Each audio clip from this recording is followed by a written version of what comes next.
Eto mainit na balita. Sa nakalipas na 16 years simula nang mabuo ang pangalang Gilas Pilipinas, marami ng coaches at kombinasyon ng players ang ating nasaksihan.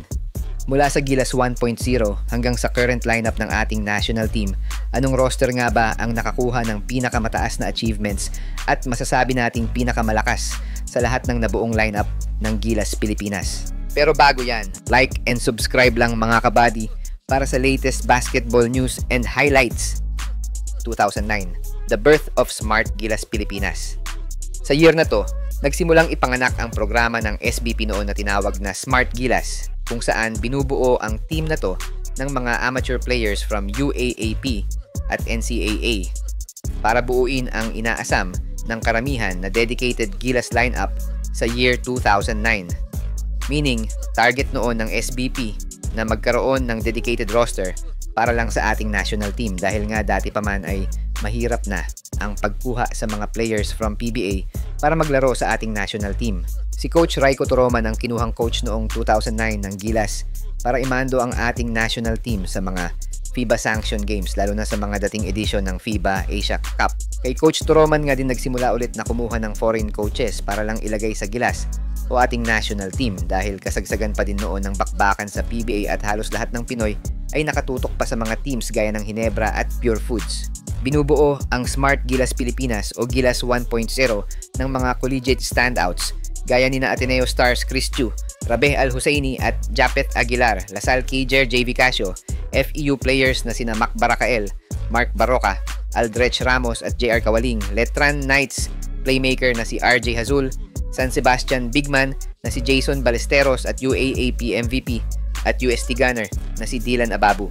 Hindi naman nakahabol ang nooy 7-foot center ng Ateneo na si Greg Slaughter dahil sa eligibility rules. Samantalang kinuha naman ang 6'11" at undrafted NBA prospect na si CJ Giles para maging naturalized player ng Gilas na nag-a-average noon ng 18 points at 13 rebounds kaso nga lang ay hindi niya naidala sa podium finish ang Gilas last 2009 FIBA Asia Championship. Nagtapos nga sa ikalimang pwesto ang Smart Gilas Pilipinas noong 2009 at dyan na nga nagsimulang makilala ang Smart Gilas Pilipinas dahil sa magandang ipinakita nito sa International Games. 2010, the reshuffle team of Smart Gilas Pilipinas. Matapos ang impressive debut game ng Smart Gilas Pilipinas sa 2009 FIBA Asia Championship, agad na bumuo si Coach Raiko Toroman ng game plan para sa susunod na laban nito sa FIBA Asia Cup 2010.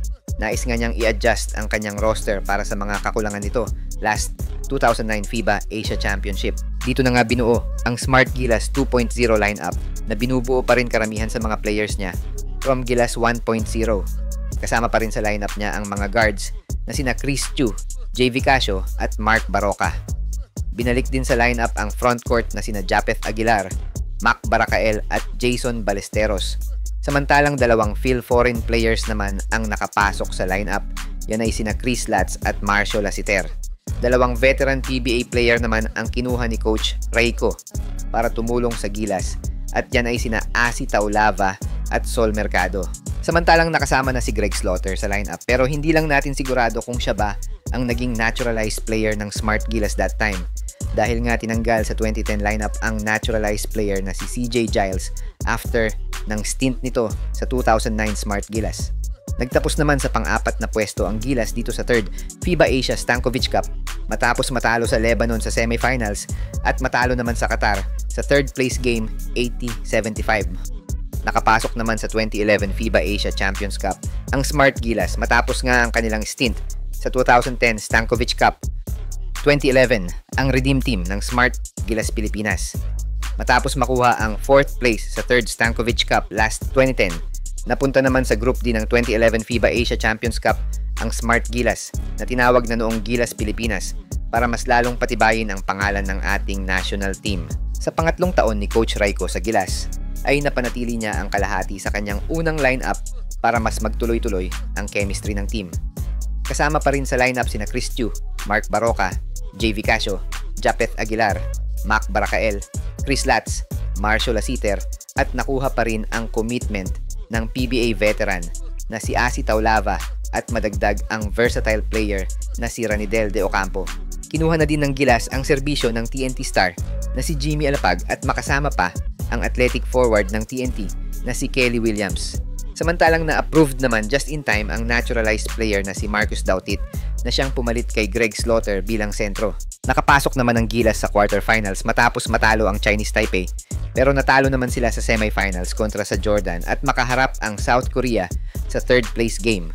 Pero natalo sila ng mga Koreano 68-70 para i-deny ang Gilas Pilipinas na makapasok sa 2012 Olympic Qualifying Tournament para sa 2012 London Summer Olympics. Ito na rin ang last game ni Coach Raiko Toroman as Gilas head coach matapos ang 3 taong pagmamando sa ating national team. Dito na rin nagwakas ang stint ng ilang Gilas pioneer matapos i-take over ni Coach Chot Reyes at mapalitan ng mga PBA players ang roster ng Gilas. Sundan lang ang susunod na part ng topic na to dito lang sa aking channel. Subscribe lang, kabady. Kung tunay kang Gilas fan simula nung nabuo ang Smart Gilas, sinong player ang hindi ko nabanggit nakasama sa 2009 Smart Gilas Pilipinas lineup ni Coach Raiko Toroman? Comment mo nga.